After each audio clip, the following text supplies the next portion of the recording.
Hi, my name's Starsky and welcome to From the Studio on Clubbing TV. In this episode, I have a compact but really complex and fat sounding little synth. It's the Behringer Cat.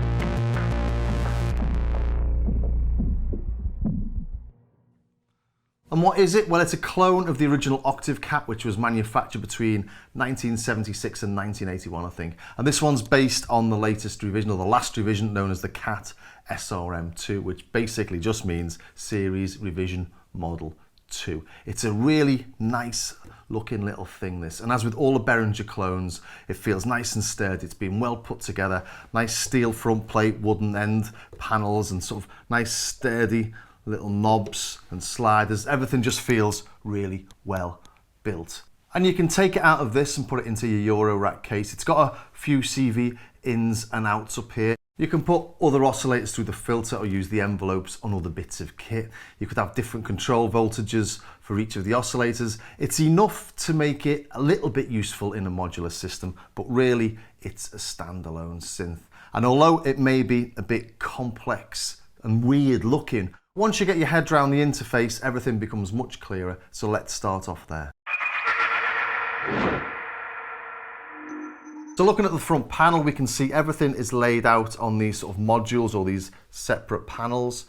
We've got the oscillators here and here, then the filter, and then what they call the transient generators, which are the envelopes. Plus we can add noise on the right-hand side as well. And here we can pick which of the envelopes is used for the VCA, so for the volume. So all quite simple so far. On the left-hand side, we've got this little panel here with a few extra bits on it. Let's just show you what they do. We've got a pitch bend. We've got an octave shift, which shifts it plus or minus 2 octaves. So, got the glide, which is the portamento with the slide in between notes. And then we've got the LFO rate as well. And you can see the rate of the LFO using that LED. But what are all these knobs and sliders?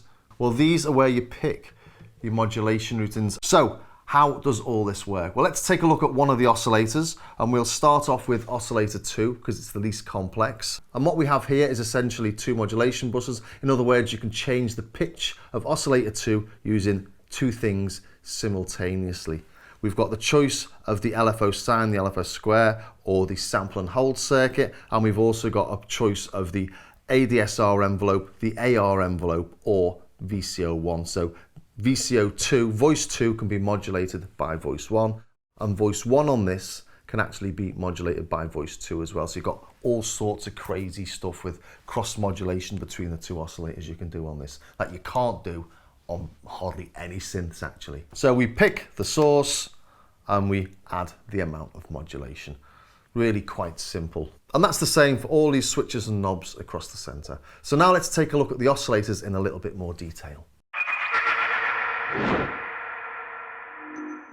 We'll start off with oscillator 1 as it's number 1. One thing to note on this is when you get it out of the box, you can't get a sound from oscillator 1 because we've got this VCO1 audio on or off switch in the filter section. So I spent ages trying to work out why I wasn't getting a sound from VCO1, and it's because it was switched off. So first thing we do is turn that on. And what you can see down here is we've got 4 different wave shapes. We've got a sawtooth,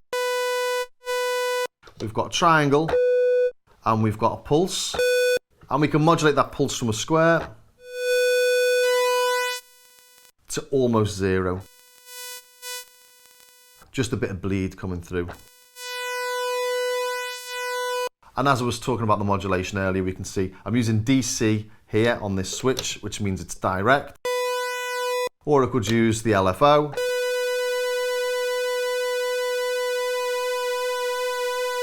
Or the envelope.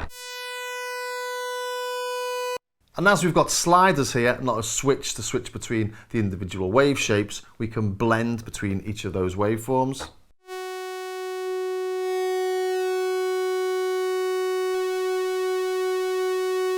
So we can get interesting wave shapes that you can't get on lots of things. Plus we've got sub-octave.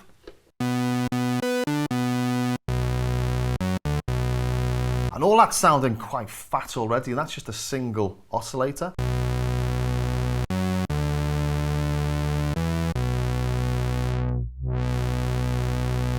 And then we've got oscillator 2 as well, and that's a bit more simple. We've got a sub, we've got a square, but you can't change the pulse width, and we've got a sawtooth, so let's just have a listen to that.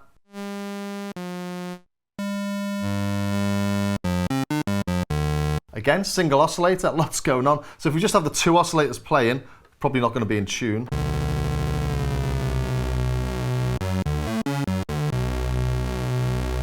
There we go, beautiful, big, fat, but very simple tone. So what are all these switches we've got at the top here? On the VCO2, we've got a fine tune, which you've just seen me using.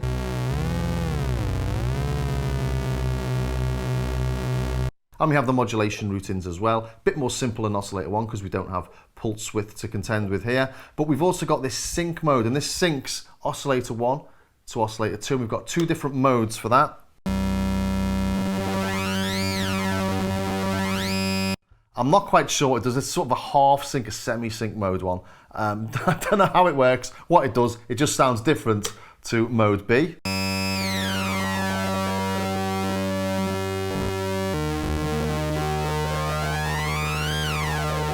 And you can hear all those lovely sort of dirty little crackles in there.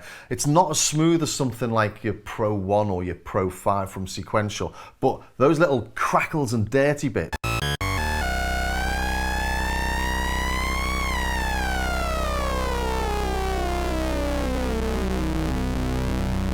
really add a lot of character, really nice. So moving back to oscillator 1, we've got a few different things on the top here. We've got fine frequency control as well. Let's turn oscillator 2 off. And maybe turn the sync off as well.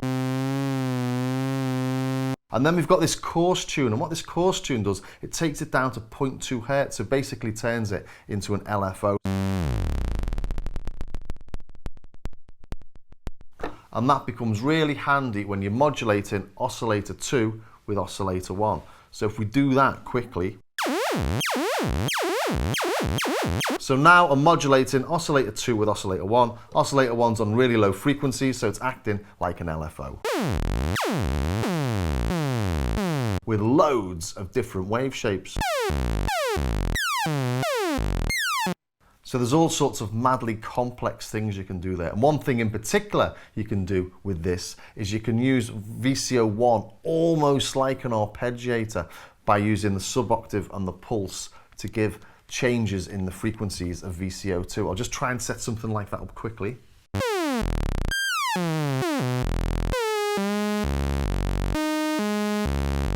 There you go, that was pretty quick. So you can do all sorts of nice little things with this. You can have it perfectly in tune. It takes time to get it all tuned in properly. Or you can have it sort of like micro tuning like this is just slightly out. Gets that sort of really nice modular feel. So let's move over to the filter now. It's got a really simple filter section this. It's just a single 24 dB low pass filter. Let's just put a single sawtooth on and have a listen to it. And you'll notice we'll lose the bass when you turn the resonance up. It's this Q slider here. And it gets really resonant and really squally and squeaky, this. But does some really lovely, juicy fat basses.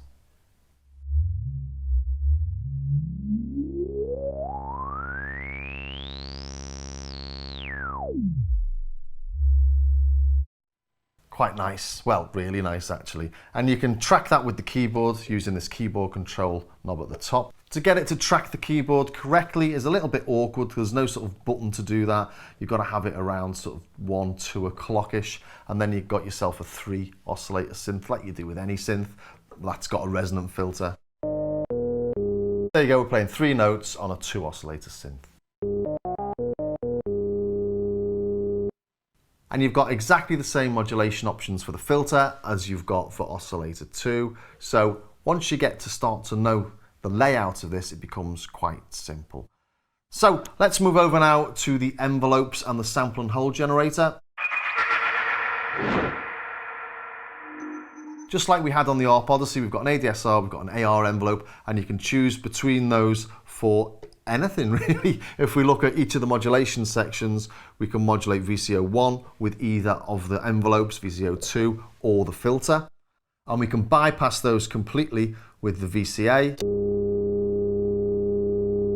to get yourself a drone. But over here we have this little thing for the sample and hold circuit, which is pretty cool as well. Again, like you had on the Odyssey, maybe you can notice why maybe ARP tried to take them to court over this. Most sample and hold circuit use noise, so you get a completely random sound. Let's just try that. To give that 60s sci-fi computer sound. But if we use VCO1 as the source rather than noise, you've got something that's a bit sort of repeatable. Let's try that.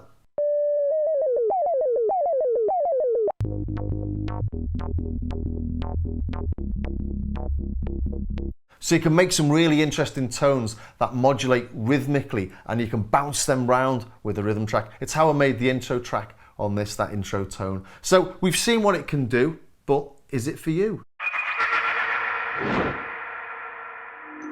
Well, this is a great little synth and it really does sound amazing. The originals are quite rare, and like any old analog, the prices have risen over the past couple of years quite considerably. I looked at one a few years ago, but couldn't bear spending £500 on an old synth, and you'd be lucky to get one now for anything less than £1,500 in decent condition. So from that perspective, this is a real no-brainer. I got this new a couple of weeks ago for around £220. So if you want a cat, look at one of these. But there is quite a lot of choice now for analog synth modules at this price point or thereabouts.